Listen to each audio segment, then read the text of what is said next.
What's up, y'all, and welcome to In the Wild. I'm Rayshawn, and today we are celebrating a huge milestone, and I'm not going to share what that is because we have a very special guest to get us into that. So give a warm, general welcome to our university president, Dr. Brooks Keel. How's it going? It's going good. Forgive my casual attire, but I don't recommend tearing your rotator cuff, that's for sure. But if you do, you can take a lot of great pride in knowing we got one of the top 5 shoulder surgeons in the country right here. So I took advantage of that, so forgive me. But it's great to be here. Yeah, it's great to have you here, especially coming off of that. But today is a very special day because we are talking about hitting a milestone for the university of our enrollment number of hitting over 10,000 students. So as president, congratulations. And what do you think has helped get us here to that point? Oh, that's a great question. You tell me congratulations, I appreciate that, but it's really the work of a countless number of faculty and staff and that have helped in terms of spreading the word about what Augusta University is and recruiting those students. So it's a full-time, full court press in terms of doing that.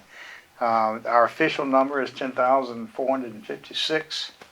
Or to 10,546. 10,546, so well above 10,000. But no, it's really a great opportunity for us, and it is a milestone. There's something magic about 10,000 students. It's like a glass ceiling, and we've finally broken that.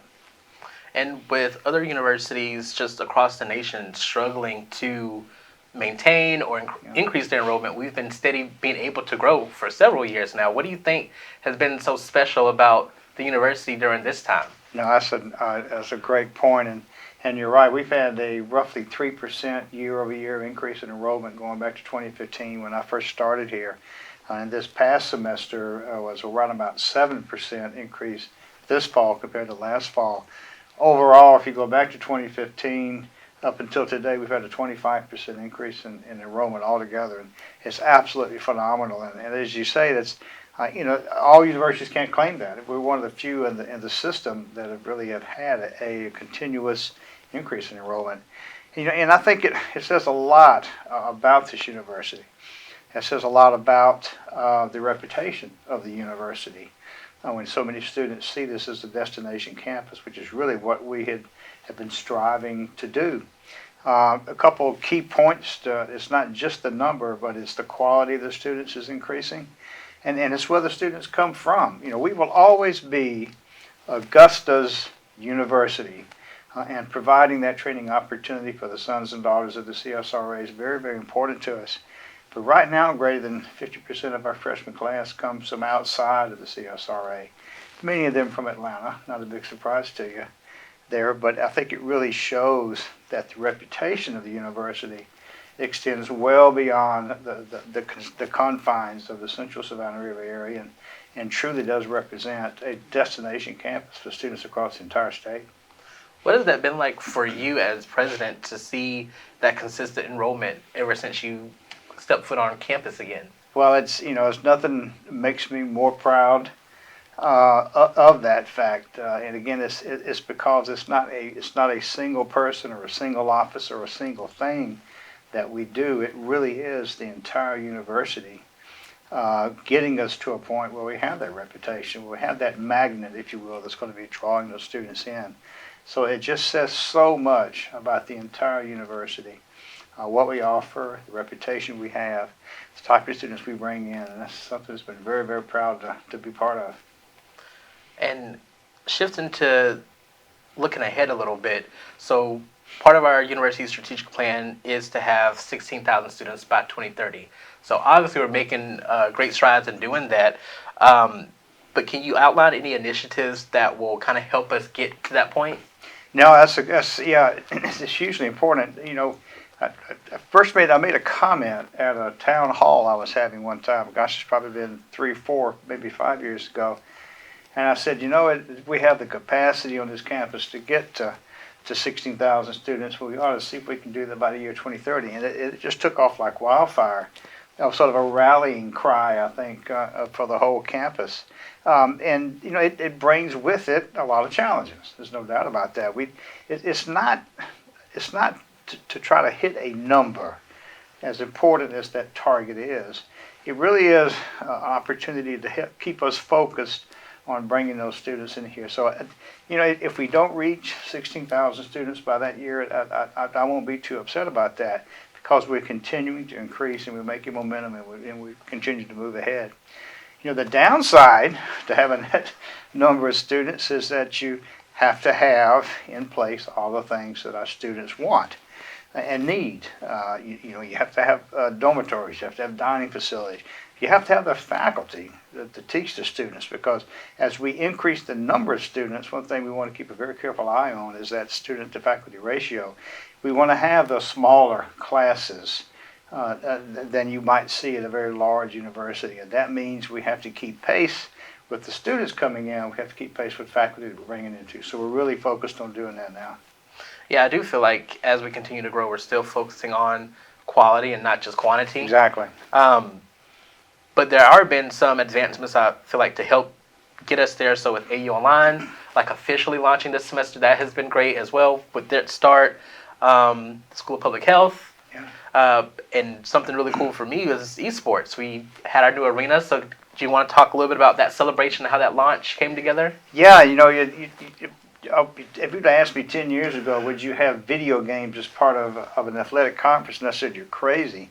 But it's a unique aspect, I think, of the Peach Belt Conference that our Division II programs are in, athletic programs are in, and they saw it as an opportunity to engage a number of students that love to play video games, and they do it competitively. The Peach Belt has a conference championship. They give a trophy to the winner of that championship, just like they do in basketball and volleyball and everything else. So it's a great opportunity for a number of our students to find something here other than just what they see in the classroom. I mean, as you know, engagement is a huge part of a successful university. It's not just bringing freshmen in the front door, but it's keeping them here for 4 years before you send them out with a diploma in their hand. And things like esports provide a great opportunity for a certain cadre of our students that really love that sort of thing. So it gives them a championship thing to work towards. It provides them a chance to come together as a group, make new friends. And so that, and using the Cyber Center, which is all about ones and zeros, it's all digital, I think really brings that together really well. So I'm excited about what that's going to do for us. Yeah, I think the arena looks really cool. I wasn't able to make it to the event, but I do want to go back over to the Cyber Center to check it out in person real soon. Another cool thing that I thought about happening this semester was, well, last time you were here, you announced that we would have a partnership with WellStar. Could you give us a little bit of an update of how that partnership is going so far? Yeah, we're really, really excited about this. WellStar is an outstanding clinical component in the state. They do health care probably better than anybody.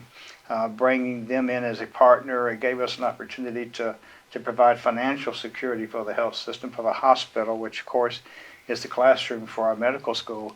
But it also allowed us to partner with them in providing not just a continuation of health care, but an expansion of health care for the citizens of this part of the state and beyond. WellStar has some 8 or 10 hospitals now throughout the entire state, and partnering with them will give us a chance to extend the great clinical care that we provide here, the name of the Medical College of Georgia, and extend that throughout the state. WellStar is very, very interested in providing health care for all the citizens of Georgia, and together I think we can begin to accomplish that. One thing that's been really exciting to me is that now that we've got the deal done, the contract signed and all that, we're beginning to work with WellStar to see how else we can collaborate that will extend beyond just the training of medical students, which of course is our nursing program, our allied health programs that we have, and even dentistry. But there are other programs that the university provides that I think we can partner with WellStar. Our business school, for example, provides a great opportunity working with WellStar in degrees such as healthcare management. And then taking this, so now you can look at internship opportunities for those students in the hospitals and the healthcare centers that WellStar has throughout the whole state. So we're really, really excited about not only the financial security, as important as that is, but the real opportunity to expand the healthcare we provide and the training and research that we provide as well. And that's what WellStar was so special, is that they have that culture of education and research in addition to outstanding clinical care. I feel like there's always a lot going on when you're the president of the university. Is there anything that stood out to you this semester that was like a big highlight for you? Well, obviously, I keep focusing on enrollment, but as important as that is, but Augusta University Online is now fully functional and going full steam ahead. We got 3 degrees now, and Dean Mark Austin's done a great job of expanding that out, and we're looking to take advantage of relationships like with WellStar, like with Fort Eisenhower, to extend that fully. We just stood up formally a new School of Public Health. Really excited about what that represents. Dean Waters coming in and setting that school up provides tremendous opportunity for us from a degree point of view, but also from a research point of view. So those are 2 things clearly have been a highlight for us, and then we'll just have to see what other things come along. If you could go back and tell yourself in 2015 when you first arrived at campus one thing about the time that you have spent here so far, what do you think you would say? Wow, it's there's so many things that have happened in the past 8 years, and if I keep one thing that keeps coming up over and over again has to do with the doggone name change. I hate to bring that up, but when we changed the name to Augusta University, and that happened within the first 2 months I was here. And then enabled us to do a complete rebranding of the university. That has done so much for us. I'm still hearing of new nuances of how that has changed us. It's not only giving us the look of a university, but it's giving us a feel of a university. It's generated a tremendous amount of pride in the community about this university. And it's the reason that we've had such a tremendous increase in enrollment is that sort of pride, that university feel. The reputation is extending well beyond here. And I think it took that name change to really sort of spearhead that. And everything else that we've seen, all the success that we've seen, I think has come, and you can trace it back to that one single event. Yeah, being a student here during that time, during that whole transition, I can definitely tell that there's been a great big deal of support and a change in the feel, like you mentioned, of not just the students and the faculty and folks on campus supporting us, but the community at large just kind of felt to really embrace that change and kind of see through now. And wow, that's been almost 10 years that we've been at Augusta University. So yeah, in just that period of time, there's been so many things that support the change that name change. Well, and you mentioned 10 years. I mean, the true birth of this university was 2013 when the consolidation of Augusta State University and Georgia Health Sciences really was formalized officially. And so really, we're only 10 years old as a university. And I really keep reminding myself that. And when you think of all the great things that we've done, you have to go, wow, we've done that in just 10 years. And it's been a chance for 2 totally different universities to come together with no preconceived notion about who we are and what we're going to become. And so I think, and much to the credit of our faculty, they have come together in really creative ways and have generated programs and degrees for us. Like who would ever thought you'd have a degree of digital and visual storytelling? I mean, what the heck is that? but that has really opened the door for us for animation and those sort of them. That's a beautiful blend or bridge between art and science in ways that I don't think any other university in the state could do. So it's and it has to do with that youngness of who we are, and has to do with why I think the future is so incredibly exciting here. Yeah, one thing that I really have always appreciated about the university is just that interdisciplinary action, from like you mentioned of just seeing degree programs, but also when I first started, there was a great divide between the 2 different campuses. Absolutely. And so now sometimes I laugh when just like we have students living on the health sciences campus, but they also, have classes on Somerville, and, they do things all across both campuses, which when I first started, that wasn't really the case. So seeing campus, from all ends kind of grow into just really merging into one, has been really cool to see, especially now that I still sometimes forget that I'm an employee, but I just feel like I'm an alumni that gets to have fun conversations like this. But yeah, it's been really interesting to see the university grow. is there anything, I guess, for the next chapter, because we have hit 10K, but I guess for the next 10,000 students that we may want to hit 20K one day, is there anything that you would like to see the university accomplish? Yeah, no, that's a great point, and it's a little scary because again we have the good problem of having 10,546 students here, and again now we have to make sure that we have all those things that they need for future growth. So we're really beginning to focus on the amenities the students need. And as I said at the outset, the faculty that we're going to have here. So we have a lot of focus on that too, because by all accounts, what we see in the short-term future, in the 2 or 3 year period of time, is that our enrollment is probably going to continue to increase, even above what we currently have now. It's a great place to be, but it's something we're going to have to focus on. And what's going to happen is that enrollment's going to go up, and the students are going to look around and say, well, but wow, there's no dining here, there's no dormitories here, I can't get into a class because they don't have faculty, and we'll start seeing a decline. So that's something that we have really got to focus on. But that's a pretty good problem to have. I agree. Thank you, Dr. Keel, for being here. I'm super excited for the rest of this year has in store. And it's always a pleasure to have you on the show. Well, I appreciate you having me back, and we were talking earlier that this is 130-ish of these sort of things, so we're really proud of what you've done here and the impact that you're making on that, and hopefully you'll have me back when you hit that 100,000 viewers, so that'd be really cool. That's the goal. So thank you so much, and for all y'all watching, feel free to come out and support our 10K student celebration that's happening this week, and all that fun stuff. Stay tuned. We'll be right back. With the JAG mobile app, you can now discover and filter events that match your interests. Your tasks for success at AU will be right there in your current tasks. Finish them, and they automatically move to the completed task section. But that's not all. With the JAG mobile app, you'll receive targeted push notifications that are relevant to you. No more irrelevant alerts clogging up your phone. Stay in the know without the noise. JAG Mobile's messaging feature lets you see which events they're attending, the groups they're joining, and the conversations they're engaging in. It's the ultimate social and academic networking tool.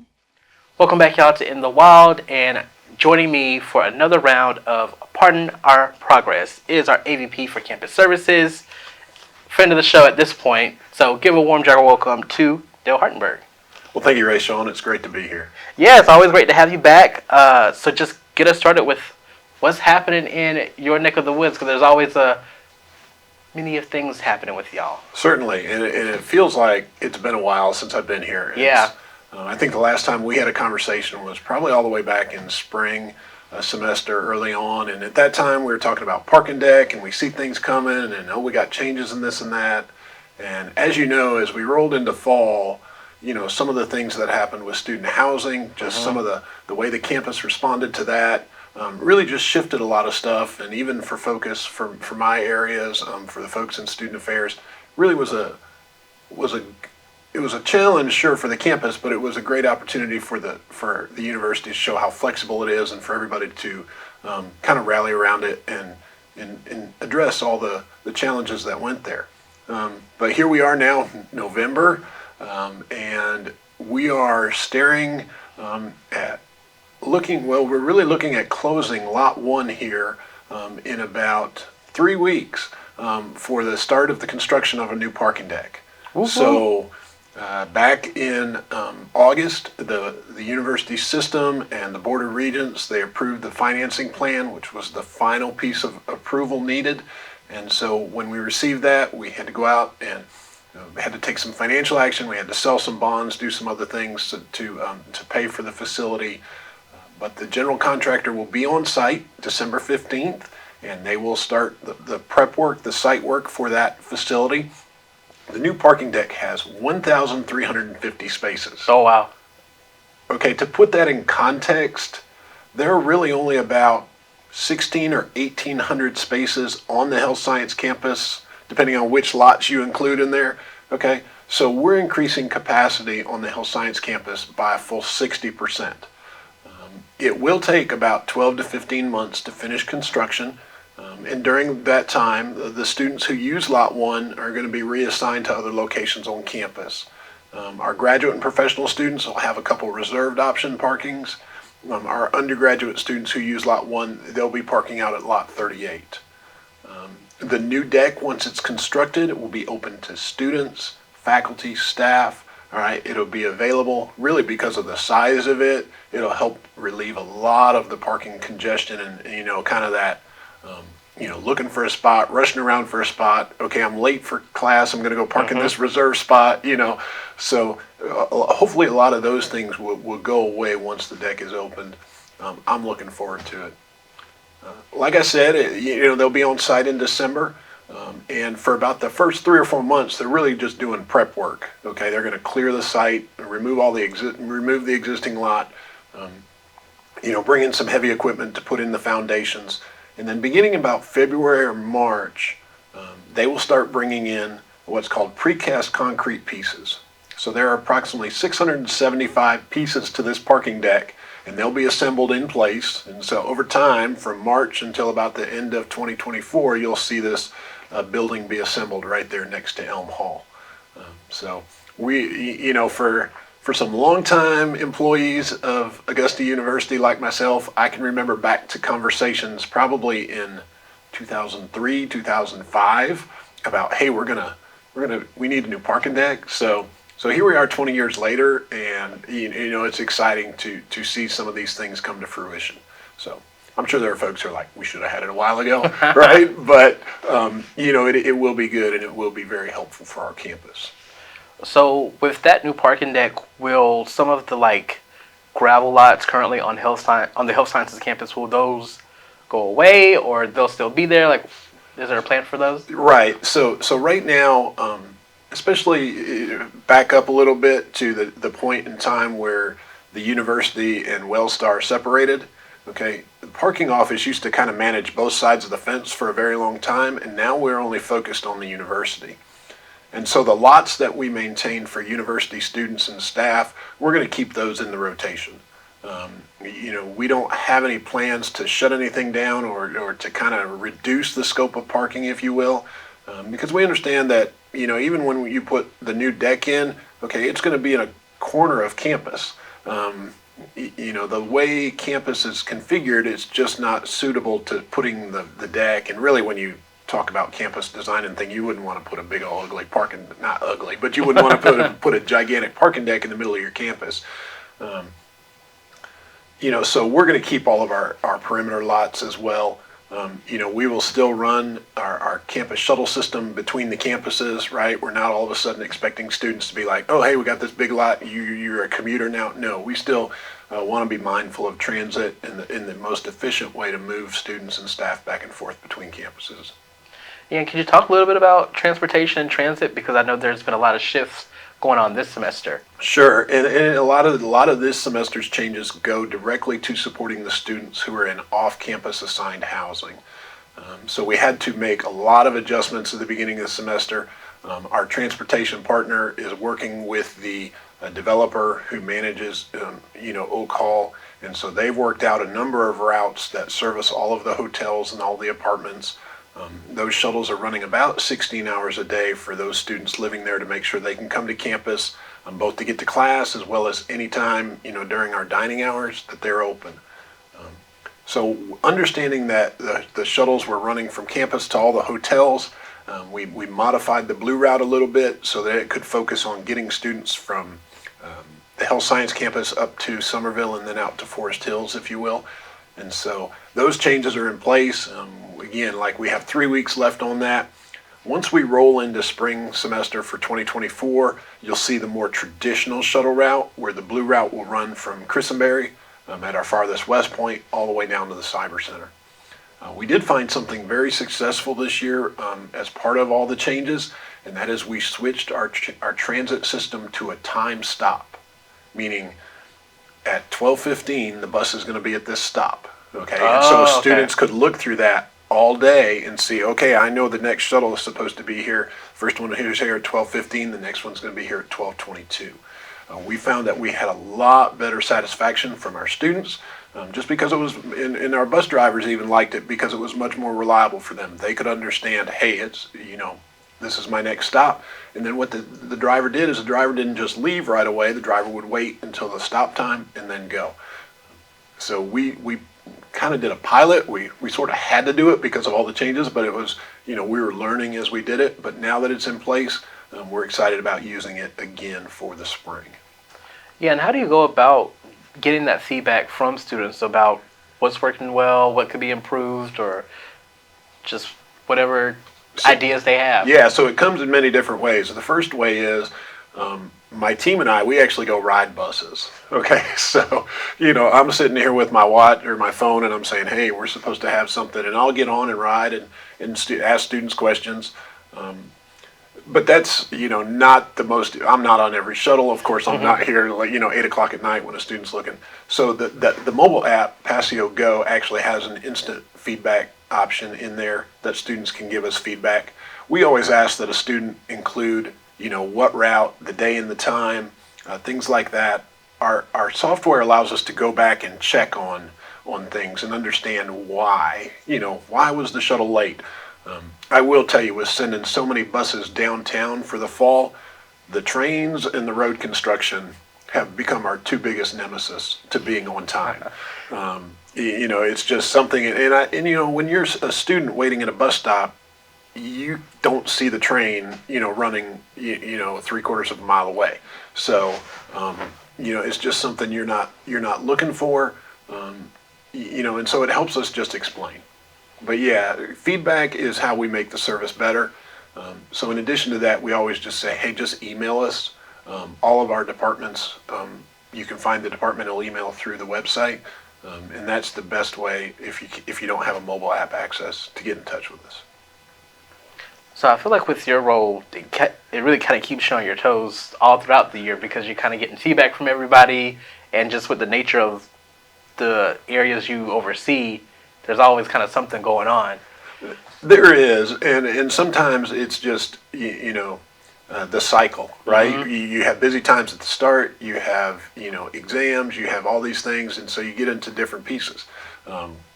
Maybe this week, it's a little less, because we're getting here right before Thanksgiving, but it'll be right back up again as we get into finals and then back once we get into the new year. But you also get the chance to kind of help with some cool stuff like our university gnome, our Augustus Gnome. So the gnome, yes. This cool little guy is actually at the Roar store right now. You can go get one.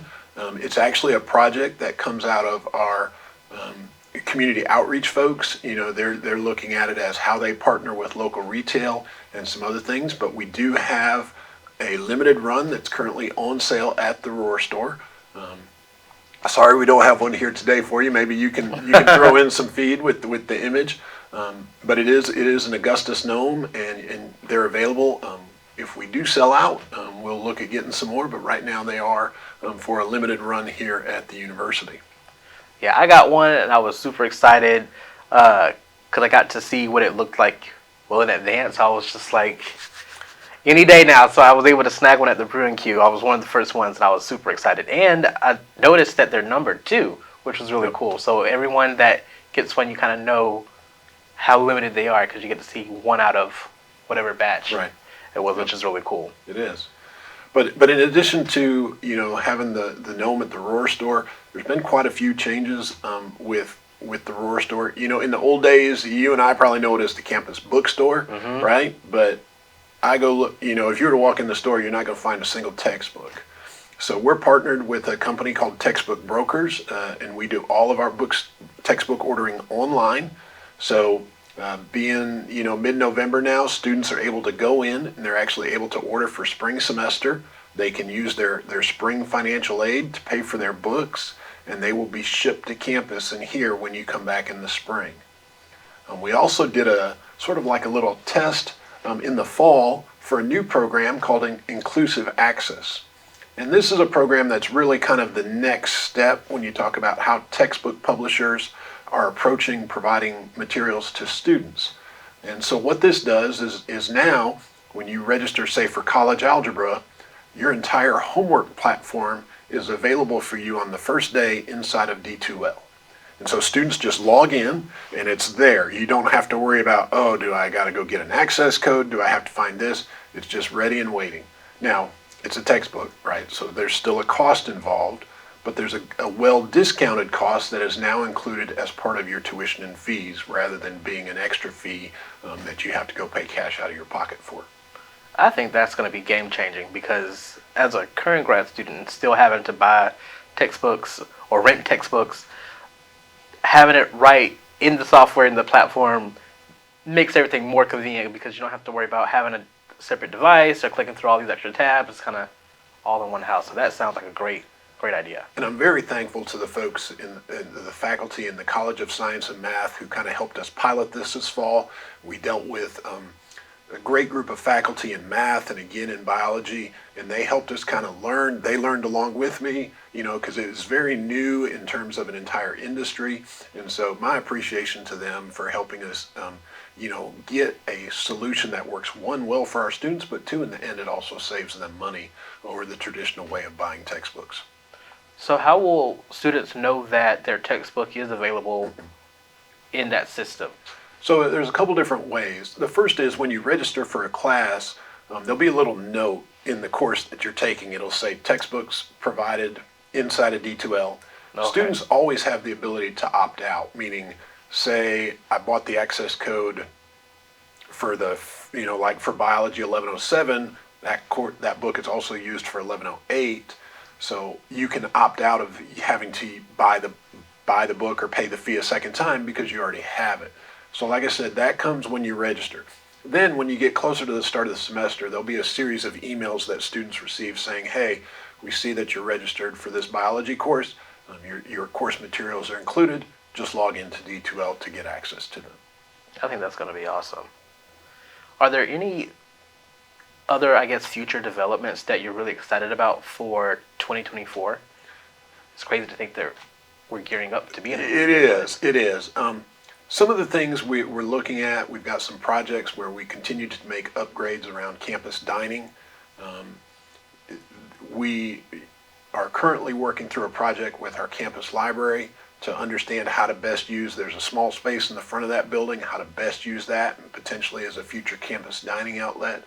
Right now we're working with a number of folks just looking through the different options to see what's possibility. And so hopefully that's something we can come back with for 2024 to add to the to student experience, as it relates around how students can eat on the Augusta University campus. And kind of going back to apps and feedback, is there a way for students to provide feedback for campus dining? A couple different ways. So campus dining is provided by our partner Sodexo, and so they have what's called the Everyday app, and you can use that to see menus, to see hours. Okay, so they provide the instant feedback in there. And the other way is just directly to the university. You can email student dining, one word, studentdining@augusta.edu, and my team gets those and reviews them, and addresses them. Sometimes it's hey, I want to add a meal plan, okay? Or hey, this, something was off the other day, with the meal I got. Those kind of things we take any type of feedback there. We also take positive feedback, right? We get good stories of the staff at Sodexo who are helping students out, and we always like to pass that on as well. So yeah, any other, things for 2024 that got you excited? Oh, Rayshon, that you and I are having a conversation today, and by January 1, things could change. Mm-hmm. So just know we're always working on something. It's just that sometimes the details aren't very clear, and so we hope to have let me back up. We want to provide the best service we can across the platform of dining, parking, and transportation, and textbooks and retail options for our students. And so just know technology may change between now and January 1, and we may look at something new and say, yeah, this would be great for our institution. It's just right now, we're working towards always making it better. Yeah, I appreciate that. I'm sure the students on campus, they get to partake in all the things that you do because I feel like you kind of touch all parts of campus. Yeah. I'm sure they appreciate it too. So thanks once again for being here. I'm super excited to see the construction and the progress of the parking deck personally because we've been waiting for that for quite some time and it's been in the talks for quite some time. So I think that's going to be really cool to see. Yeah, one last thing, and it just, you mentioned it, but we partner a lot with other places around campus, and the Roar store especially will be on site for a lot of basketball in the spring. Oh, nice. So when there are men's and women's home games, you can stop by, Christenberry, one, to root on our student athletes, but two, you can pick up gear there. You can always order it online, but if you want something in person, you'll be able to go to a game and stop by and see the team there. I need to re-up on some merch. It's been a minute for me. All right, well, we'll see what we can do. But yeah, thanks Dale for being here, and thanks all of y'all for watching, listening, and we'll see y'all next time.